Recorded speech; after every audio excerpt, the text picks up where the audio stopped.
कहानी का नाम डस्टबिन। सब सही लग रहा है ना? कहीं कुछ कमी तो नहीं दिखाई दे रही? कुर्सी पर बैठी अपनी सास से अमृता ने एक बार फिर से घर का मुआयना करते हुए पूछा। अमृता, ये तीसरी बार पूछ रही हो तुम मुझसे? सब तो अच्छा है, अब तुम तैयार हो जाओ, उसके बाद बाकी काम देखना। सुबह से काम में लगी हुई हो। अमृता की सास ने मुस्कुराते हुए कहा, अरे माँ, आजकल लड़की वाले सब कुछ देख कर तसल्ली करके ही रिश्ता जोड़ते हैं। पहले वाली बात थोड़ी रह गई है कि आप केवल घर परिवार जमीन आदि देखकर संबंध कर लें। अब तो घर के रहन सहन का स्तर भी देखा जाने लगा है। अमृता ने पहले से सही बिछी दीवान की चादर को खींचकर और ठीक करने की कोशिश करते हुए कहा। तभी उसकी नजर बरामदे में रखे गमलों पर गई। यश, अभी तक ये गमले हटाए नहीं यहाँ से? मैंने कहा था ना कि इनको दीवार के सहारे कर दो ताकि जगह दिखाई दे। झुंझलाती हुई अमृता खुद ही गमले खिसकाने लगी। मम्मी, थोड़ा सा तो सब्र क्या करो। आ तो रहा था मैं। पापा कोई दूसरा काम बता देते हैं तो कभी दादू बगीचे में पानी देने की कहने लगते हैं। और अजीत भाई के तो हाल ही मत पूछो। अभी से दूल्हा बनने की प्रैक्टिस करते हुए अपने सब काम मुझसे ही करवा रहे हैं। मैं अकेली जान क्या क्या करूं? यश नाटकीयता से बोला, हाँ रे, तू तो बहुत काम करता है। तू ना हो तो इस घर का भगवान ही मालिक है। अमृता की सास ने मीठी सी झिड़की देते हुए कहा। तब तक यश अमृता को हटाकर खुद गमले किनारे कर चुका था।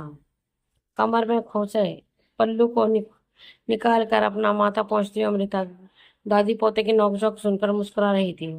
अब सब लोग तैयार हो जाओ, लड़की वालों के आने में थोड़ा ही समय बचा है।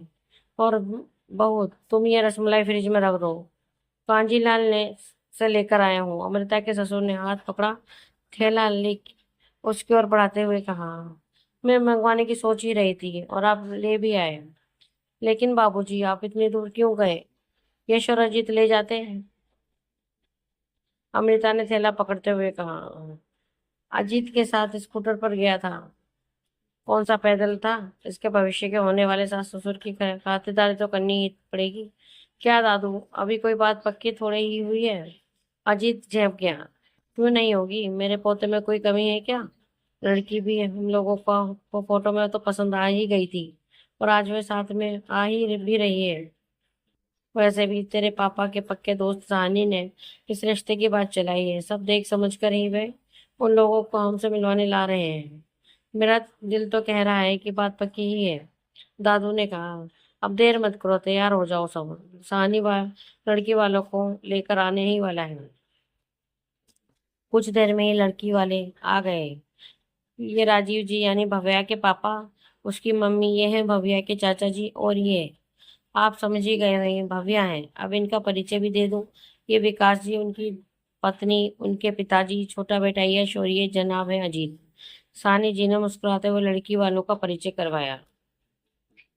उनके इस अंदाज ने भव्य और अजीत को मुस्कुराने पर मजबूर कर दिया। दोनों ने एक दूसरे को चोरी से देखा और फिर नजरें चुरा ली। हकीकत में भव्य फोटो से भी अधिक सुंदर लग रही थी। अमृता ने अजीत की ओर देखा। उसका खिला खिला चेहरा बता रहा था कि भव्य उसे भी पसंद आई है। उनको बैठक में बिठाकर अमृता पानी लेने के लिए रसोई में गई तो देखा उसकी सास पहले से ही वहां मौजूद थी। बहुत बाहर बैठकर उन लोगों से बात कर, मैं काम वाली के साथ चाय नाश्ता लगवा लेती हूँ। उमा जी, आप बाहर चलिए ना, यहाँ काम मैं देख रही हूँ। ये रिश्ते नाते की बातें आप ज्यादा अच्छी तरह कर पाएंगी, अमृता ने प्रतिवाद करते हुए कहा। मैं भी आती हूँ, लेकिन पहले तू बाहर जा। लड़के की माँ है तू, थोड़ा तो समझ। और आजकल के चाल चलन का क्या है, ये सब तुम लोग ज्यादा बेहतर जानते हो। अब सास बनने वाली हो तुम, चलो जाओ बाहर। सास के जोर देने पर अमृता भी ड्राइंग रूम में आकर बैठ गई। थोड़ी बात करने के बाद उन लोगों ने अजीत को भव्या के साथ बगीचा देखने के बहाने बातचीत का अवसर देने के लिए बाहर भेज दिया। चलिए बच्चे, अब आपस में एक दूसरे को समझ लें तो बात आगे बढ़े, अजीत के पापा ने मुस्कुराते हुए कहा तो सभी ने हामी भर दी। आप लोग बात करिए, मेरी दवाई का समय हो गया है, मैं थोड़ी देर में आता हूँ। अजीत के दादाजी अपनी छड़ी के सहारे अपने कमरे में चले गए। भव्या के पिताजी उनको जाते हुए ध्यान से देख रहे थे। बिजनेस, घर आदि की बात करते हुए अचानक भव्या के पिता ने गला साफ किया। वैसे तो सहानी जी ने लड़के और आप लोगों की बहुत तारीफ की है, लेकिन हम लोग आज पहली बार मिले हैं और बात कर रहे हैं। मुझे एक सवाल करना था आपसे। बिल्कुल पूछिए, आपको सब जानना चाहिए ताकि आगे कोई संदेह ना रहे। अजीत के पापा ने कहा और प्रश्नवाचक नजरों से उनको देखने लगे। आपके घर में डस्टबिन कितने हैं? उनको इस प्रश्न पर अमृता और पति दोनों हचकचा गए। ये कैसा सवाल है? एक दूसरे को देखते उन्होंने मन ही मन सोचा। अजीत के पापा ने सहानी की ओर देखा तो वह भी इस सवाल से हैरान था। अमृता ने मन ही मन हिसाब लगाया। तीनों वॉशरूम में, एक किचन में, दो घर के बाहर, सूखे और गीले कचरे के लिए। लड़की वाले उनके उत्तर की प्रतीक्षा में थे।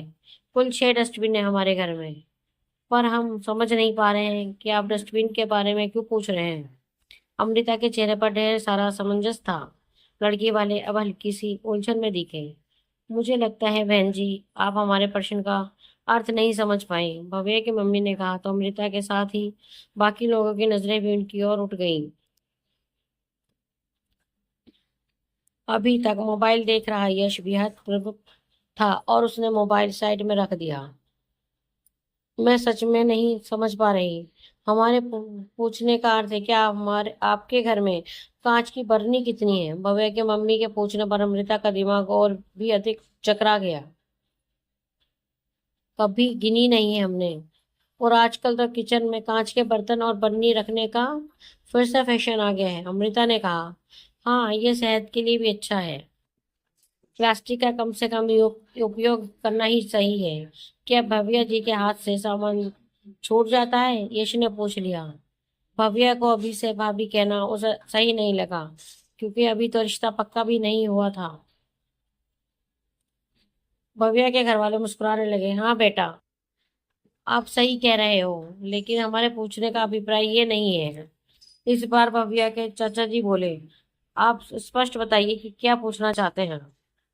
हम लोग आपकी बात नहीं समझ पा रहे हैं, अजीत के पापा ने गंभीर होकर कहा। हमारा मतलब था, आप पुराने विचार आजकल कचरा माने जाते हैं और कचरा रखने वाले डस्टबिन घर के एक कोने में। वैसे ही पुराने ख्याल वाले बूढ़े लोग आपके घर में कितने हैं? भव्या के चाचा जी ने समझाने के लहजे में धीरे से कहा। वो क्या है कि डायरेक्ट पूछना अच्छा ही नहीं लगता, इसलिए आजकल इसी तरह पूछा जाता है।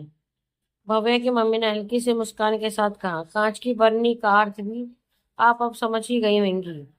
कांच की उम्र ज्यादा नहीं होती। अमृता का चेहरा लाल हो गया। विकास जी और यश के साथ सहानी जी भी संत थे। वह कुछ बोलते इससे पहले ही अजीत की तेज आवाज गूंजी। शर्म नहीं आई आपको इस तरह बोलने से पहले? घर के बुजुर्ग डस्टबिन होते हैं क्या? रुको अजीत, भव्या ने जोर से बोली। पापा, आप लोग कैसी बात कर रहे थे? चाचा जी, आपके बेटे की भी शादी होगी, तब वे लोग भी यही सवाल करेंगे तो आपको कैसा लगेगा? भव्या, मत हो। हम तो तुम्हारे भले की के लिए ही जानकारी ले रहे थे। ये कैसा तरीका है चाचा जी, जहाँ रिश्ता जुड़ने से पहले ही रिश्तों की इज्जत उतार दी जाए? रिश्ता केवल लड़के लड़की का नहीं जुड़ता है, बल्कि दो परिवारों का भी जुड़ता है। भव्या के चेहरे पर दुख और शर्मिंदगी के भाव थे। आंटी जी, अंकल जी, हो सके तो हमें माफ कर दीजिएगा। अब हमें इजाजत दीजिए। राजीव जी, आपकी बेटी बहुत समझदार है और प्यारी है, और आपकी सोच का खामियाजा उसे उठाना पड़ रहा है। हो सके तो अपने विचार बदल कर देखिएगा। बुजुर्ग डस्टबिन नहीं होते, बल्कि वे हमारे लिए बरगद की छांव होते हैं। नमस्कार। विकास जी ने देखा, पर्दे के पीछे खड़े दादू और दादी को जीत और यश हाथ पकड़कर बैठक में ला रहे थे। अमृता अपने आंचल से आंसू पोंछ रही थी। दोस्तों, आपको हमारी ये कहानी डस्टबिन कैसी लगी, प्लीज कमेंट में हमें जरूर बताएं। अगर आपको कहानी पसंद आए तो अपने दोस्तों के साथ शेयर भी करें और हमारे चैनल को लाइक एंड सब्सक्राइब करना ना भूलें। धन्यवाद।